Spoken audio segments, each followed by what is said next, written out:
मेरे दोस्तों, आज हम इस वीडियो में बात करेंगे आखिर एक पति अपना मेंटेनेंस ज्यादा से ज्यादा कैसे बचा सकता है। तो बने रहे मेरे साथ इस वीडियो में। मैं हूं Virendra Chauhan from Shaurya solution hub. First point की बात करते हैं। दोस्तों, पति के नाम जो भी प्रॉपर्टी है, जमीन जायदाद है, पैसा है, कार है, गाड़ी है, बंगला है, जो भी कुछ है उसके नाम, उसको अपने माँ बाप, भाई बहन या जो भी ऐसा विश्वास पात्र आदमी है जिस पर भरोसा किया जा सकता है उसके नाम कर दे, उसको ट्रांसफर कर दे। ठीक है। सेकंड पॉइंट की बात करते हैं। देखो, जो भी आपके पास घर है उसमें आपकी पत्नी रह सकती है, लेकिन कब्जा नहीं कर सकती, ना उसको बेच सकती। तो आप डरे नहीं। ठीक है। आप रेजिडेंशियल राइट्स ले सकते हैं, आप स्टे ले सकते हैं, आप उस घर पर स्टे ले सकते हैं ताकि आपकी वाइफ अंदर ना आए। ठीक है। थर्ड, अगर आपका जो घर है आपके मम्मी पापा के नाम है तो भैया उनको बोलो वो कोर्ट में स्टे ले ले। ठीक है। जैसे वो कोर्ट से स्टे मिल जाएगा तो वाइफ घुस नहीं पाएगी। अगर घुसेगी तो आप उसको बाहर निकाल सकते हैं, क्योंकि आपको एक लीगल पावर मिल गई। देखो, पत्नी का जब तक डिवोर्स नहीं होता है वह अपने पति के घर में रह सकती है। ठीक है। लेकिन जैसे डिवोर्स हो जाता है तो पत्नी को मजबूरन जाना पड़ता है। अभी तो आपका डिवोर्स हुआ नहीं है तो पत्नी आपके घर में रह सकती है। ठीक है। तो आप मना भी नहीं कर सकते। लेकिन जब आप कोर्ट से स्टे ले लेंगे, आपकी जो भी प्रॉपर्टी है या फिर आपकी मम्मी पापा की प्रॉपर्टी है, आपने उसमें स्टे ले लिया तो वाइफ अंदर भी नहीं आ पाएगी। ठीक है। तो आप लीगली इस काम को कर पाएंगे। अब बात करते हैं फोर्थ पॉइंट की। जो भी भैया आपके नाम LIC है, इंश्योरेंस है, बीवी को भनक नहीं लगनी चाहिए। ठीक है। अब बात करते हैं पांचवें पॉइंट की।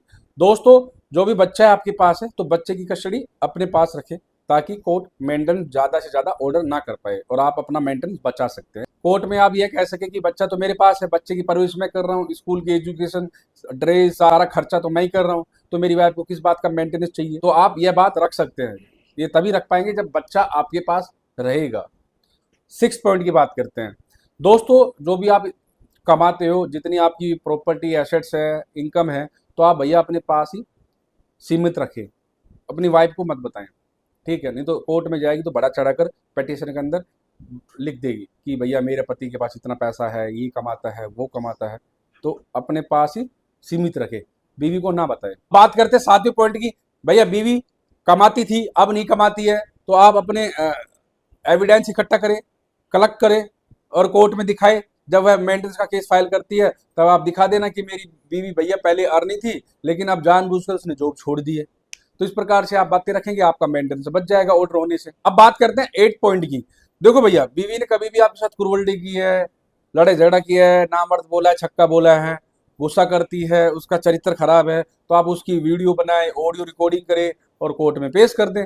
जब वह मेंटेनेंस का केस फाइल करेगी या झूठे केस करेगी तो इसका आपको फायदा मिलेगा। आप रिकॉर्डिंग कर सकते हो। ठीक है। हाँ, right to privacy is not the absolute right. अगर आप किसी से बात कर रहे हो, वो आपको धमकी दे रहा है, तो आप तो रिकॉर्डिंग करोगे ना, तभी तो एज ए एविडेंस कोर्ट में पेश करोगे। समझ रहे हो? हाँ। अगर आप किसी को ब्लैकमेल कर रहे हो रिकॉर्डिंग करके उसकी, तो यह इलीगल है। लेकिन आप अपना डिफेंस कर रहे हो, कोई गाली गलौज कर रहा है, फोन पर धमकी दे रहा है, तो आप उसकी रिकॉर्डिंग करेंगे और कोर्ट में एज ए एविडेंस पेश करेंगे तो मान्य है। हाई कोर्ट के, सुप्रीम कोर्ट के जजमेंट है। तो आप इस बात की टेंशन ना ले, आपको तो भैया सबूत इकट्ठे करने हैं। अब बात करते हैं 9 पॉइंट की। दोस्तों, जब आपकी वाइफ मेंटेनेंस का केस फाइल करती है ना, तो आप पेटिशन निकलवाएं कोर्ट से। उसको एक बार नहीं 10 बार पढ़े, उसमें कमियां निकालें, कहाँ आपकी वाइफ ने झूठ बोला। ठीक है। और उसमें टाइम डेट प्लेस देखें, टाइम मेंशन है नहीं है, जो भी उसने इंसिडेंट बताया है वो प्रॉपर तरीके से उसने मेंशन किया नहीं किया, टाइम डेट प्लेस मेंशन किया है नहीं किया। ठीक है। रिप्लाई फाइल करने में जल्दबाजी ना करें, थोड़ा सा लंबा खींचे केस। जैसे कि आज आपको पेटिशन की कॉपी मिली है मेंटेनेंस की, आपकी वाइफ ने किया है, तो आपको भैया 1 महीने 2 महीने टाइम ले लेना है। भैया मजिस्ट्रेट साहब तो कहेंगे भैया जल्दी रिप्लाई करो, लेकिन आप अपने एडवोकेट को बोलो कि भैया केस को थोड़ा सा लंबा खींच दे, 3 से 4 महीने तक रिप्लाई फाइल करने में आप 3-4 महीने ले ही जाए। इससे आपका फायदा मिलेगा, सामने वालों पर दबाव पड़ेगा। ठीक है। तो ये चीजें आपको देखनी है और जो भी आपके पास एविडेंस है उसको रिप्लाई फाइल करोगे ना, तब उसको अटैच करना है। अब बात करते हैं 10वें पॉइंट की। अगर उसने डोमेस्टिक वायलेंस में भैया मेंटेनेंस का केस फाइल किया है तो उसमें चीजें देखो भाई, उसमें क्या चीजें लिखी है, क्या चीजें नहीं लिखी है, क्या एविडेंस है, क्या प्रूफ है। ठीक है। ये सारी चीजें एनालिसिस करो, फिर रिप्लाई फाइल करो। या आप रिप्लाई फाइल नहीं करके आप ऑब्जेक्शन करो, या आप डिस्चार्ज पिटीशन में भी जा सकते हो। उसके अपर कोर्ट में, सेशन कोर्ट, हाई कोर्ट और सुप्रीम कोर्ट, 4-5 साल तक तो भैया मैटर वहीं चलता रहेगा। हाई कोर्ट में, सेशन कोर्ट में स्टे ले सकते हो, जो नीचे की कोर्ट है, प्रोसीडिंग चल रही है आपके केस में, तो उससे आप स्टे ले सकते हो। तो ये काम आप कर सकते हो। अब बात करते हैं 11वें पॉइंट की। अगर बीवी कोर्ट में कहे कि मैं बेसहारा हूं, मेरा पति ने मेरे को घर से बाहर निकाल दिया है, तो आप उनको बोले ये बेसहारा कैसे हैं, मैं तो इसको रखना भी चाहता हूं, और ये कहती है मेरे को घर से बाहर निकाल दिया, तो ये सबूत पेश करे कोर्ट में। अब ये मेरे घर रहती थी, तो अड़ोस पड़ोसी को तो पता होगा कि मैंने घर से बाहर निकाला या नहीं निकाला। तो अगर कोई भी घर में लड़ाई झगड़ा होता है तो पड़ोसी को पता चल जाता है ना भैया। तो पड़ोसी की गवाही करवाओ कि आप बताओ, आप अपने पड़ोसी को लेकर जाओ, पति पक्ष अपने पड़ोसी को लेकर जाएगा कि, और वो प्रूफ करेगा कि नहीं मेरी बीवी झूठ बोल रही है, ये खुद गई थी, सामान लेकर गई थी, इसका भाई आया था, इसका पापा आया था, इसको लेकर गया था, अब ये झूठ बोल रही है, ठीक है, मेंटेनेंस लेने के लिए वह झूठ बोल रही है, तो उसकी जो चीजें है ना गलत साबित करो कोर्ट में। अब बात करते हैं भैया 12वें पॉइंट की। अब पत्नी कहे मैं तो पढ़ी लिखी नहीं हूँ, मैं तो इनकम नहीं कमाती हूँ, और आपको पता है भैया आपकी वाइफ पढ़ी लिखी है, पैसा कमा रही है, तो भैया आप उसके जो भी उसके डॉक्यूमेंट्स है, ठीक है, या फिर भाई इनकम है, बैंक स्टेटमेंट आप निकाल के दे। अगर आप नहीं ला पा रहे, तो आप भैया एप्लीकेशन लगाए कोर्ट में, कोर्ट डायरेक्ट करेगा पार्टी को आपकी वाइफ जॉब करती है नहीं करती, ठीक है, इसकी एजुकेशन डिग्रियां मंगवाई जाएगी। तो आपको उस प्रकार से एप्लीकेशन देनी है कोर्ट में, और कोर्ट पर मेंटली प्रेशर बनाना है। ऐसा नहीं कि आपने एप्लीकेशन दे दी, हाँ ठीक है कोर्ट एक्शन लेगा, नहीं भैया, आपको मेंटली प्रेशर बनाना कोर्ट पर। समझ रहे हो भैया, लाखों करोड़ों को केस चल रहा है, एक केस आपका भी चल रहा है, वो दब जाएगा, कोई दिक्कत नहीं होगी। समझ रहे हो, इसलिए आपको मेंटली प्रेशर बनाना है कोर्ट पर भैया, कि बार बार एक बात को 10 बार बोलना है, मेरी बीवी पढ़ी लिखी है, अभी अर्न कर रही है, झूठ बोल रही है, कोर्ट को गुमराह कर रही है, तो इस प्रकार की बातें आप रखो, बार बार ये बातें मजिस्ट्रेट को बोलो, कोर्ट में बोलो, फैमिली कोर्ट में बोलो, जहां पर आपकी प्रोसीडिंग चल रही है। 13वें पॉइंट की बात करते हैं। अगर पत्नी ने कोई भी झूठा शपथ पत्र दिया है, झूठा साक्ष्य दिया है, और आपको पता है ये झूठा है, तो आपके पास प्रॉपर एविडेंस है, सॉलिड एविडेंस है, तो भैया आप एप्लीकेशन लगवाओ, मजिस्ट्रेट को एप्लीकेशन दो, ठीक है। जब मजिस्ट्रेट साहब एग्री हो जाएंगे कि हाँ भैया बीवी ने झूठा साक्ष्य दिया है, झूठा शपथ पत्र दिया है, कोर्ट को गुमराह किया है, तो भैया जो मजिस्ट्रेट है जो आपकी वाइफ पर कोर्ट इन्वेस्टिगेशन करेगा, ठीक है।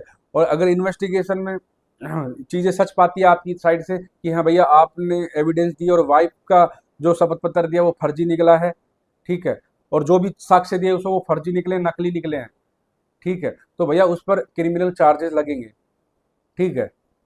जी हाँ, कोर्ट की प्रोसीडिंग में अगर कोई भी पर्सन अगर झूठ बोलता है, झूठा साक्ष्य देता है, शपथ पत्र देता है, झूठी गवाही करवाता है, उस पर क्रिमिनल चार्जेस लगते हैं। ये बात याद रखना। जब भी बीवी कोर्ट में झूठ बोले, गुमराह करने की कोशिश करे, मैनिपुलेट करने की कोशिश करे, तो भैया आपके पास एक अच्छा सा एविडेंस होना चाहिए, प्रूफ होना चाहिए, आप कोर्ट को बता सके कि आपकी बीवी झूठ बोल रही, झूठा साक्ष्य दे रहा है, आप अपनी बीवी की पोल पट्टी खोल सके, ठीक है। तो आपको डरना नहीं है, आपको सारी चीजें तरीके से वहां पर रखनी है। अब 14वें पॉइंट की बात करते हैं। पति जब कोर्ट में जाएगा ना, तो ज्यादा पढ़ा लिखा अपने आप को शो ना करे, ज्यादा, समझ रहे हो, ज्यादा होशियार शो ना करे, और ज्यादा भैया चमक धमक वाले कपड़े ना पहन कर जाए, ये बात याद रखना। बात करते 15वें पॉइंट की। जब हस्बैंड कोर्ट में जाए तो उसकी जो ड्रेसिंग सेंस है ना नॉर्मल होनी चाहिए, उसकी वेशभूषा साधारण होनी चाहिए, और ऐसा नहीं कि भैया मोबाइल एप्पल का लेके जा रहा है, कार लेके जा रहा है, परफ्यूम यूज करके जा रहा है, मतलब बढ़िया स्टाइलिश होके आ रहा है,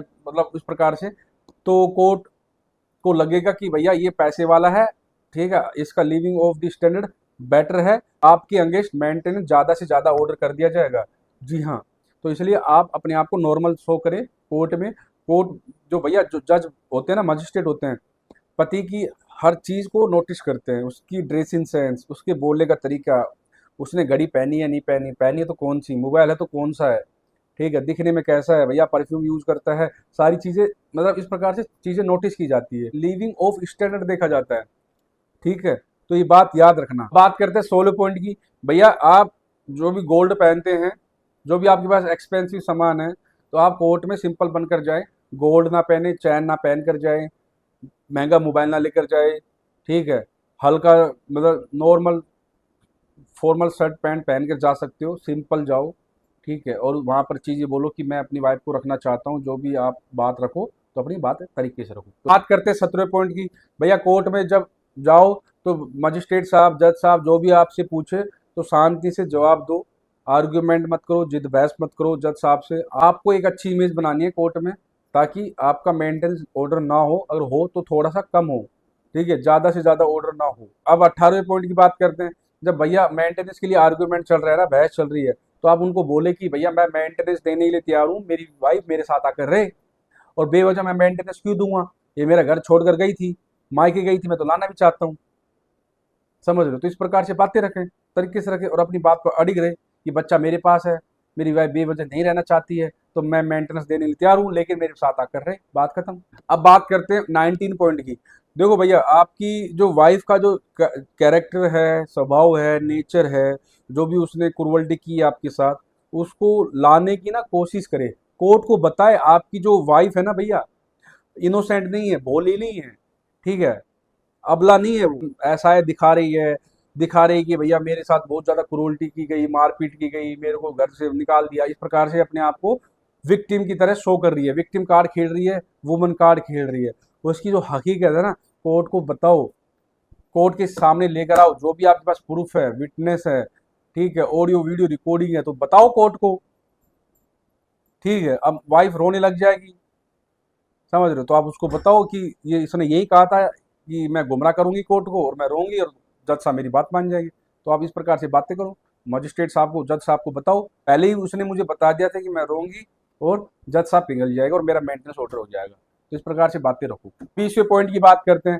अगर आपके पास कुछ ऐसा डॉक्यूमेंट्स है, टिकट है, कि आप यह प्रूव कर सके कि भैया वाइफ ज्यादा से ज्यादा, आपने तो भैया मायके में रहती है, आपके साथ तो रहती ही नहीं है। अब मायके में बार बार जाना तो पति के लिए तो क्रूरल्टी है। अगर पत्नी बार बार अपने पति का घर छोड़कर जा रही है, तो यह तो पति के लिए क्रूरल्टी है। तो पति इस बेस पर भैया डिवोर्स भी ले सकता है। अब बात करते हैं 21 पॉइंट की।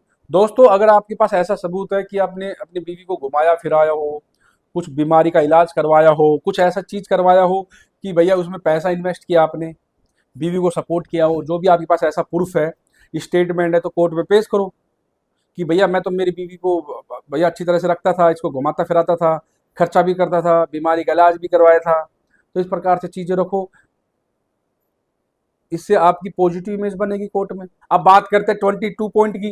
भैया कोर्ट में एक बात पर अड़िग रहे कि मैं अपनी पत्नी को रखना चाहता हूँ, ठीक है। अगर आप अपनी पत्नी को रखना चाहते हैं, तभी ये बोले कि मैं अपनी पत्नी को रखना चाहता हूँ। अगर आप नहीं रखना चाहते तो बोले कि मैं नहीं रखना चाहता हूँ, तो आपको डरना तो है नहीं। अगर आप अपनी बीवी को नहीं रखना चाहोगे तो आपको जेल में डाल दिया जाएगा। आपकी मर्जी है भैया, शादी कर ली, आप अपनी वाइफ के साथ नहीं रहना चाहते तो नहीं रहना चाहते, इसमें कोर्ट क्या कर लेगा? कोर्ट मेंटेनेंस ऑर्डर कर देगा, और आप डिवोर्स की पिटीशन फाइल करो। फैमिली कोर्ट लंबी प्रोसीडिंग चला रहा है, 2 साल 3 साल सब केस लड़ रहे हो, आप हाई कोर्ट में जाओ, डायरेक्शन लेकर आओ, टाइम बाउंड कराओ, सुप्रीम कोर्ट में जाओ, भैया आपकी लाइफ है, समझ रहे हो। अगर आप डाइवोर्स लेना चाहते हो तो बोलो भैया मैं डाइवोर्स लेना चाहता हूँ, क्यों लेना चाहता हूँ, साबित करो, और उसका मेंटेनेंस रिजेक्ट होगा, बिल्कुल होगा। मेंटेनेंस कब देना है कब नहीं देना, मैंने ऑलरेडी वीडियो बनाई हुई है, अब मेरी वीडियो देख सकते हो, लिंक मैं डिस्क्रिप्शन में दे दूंगा। अब बात करते हैं 23 पॉइंट की।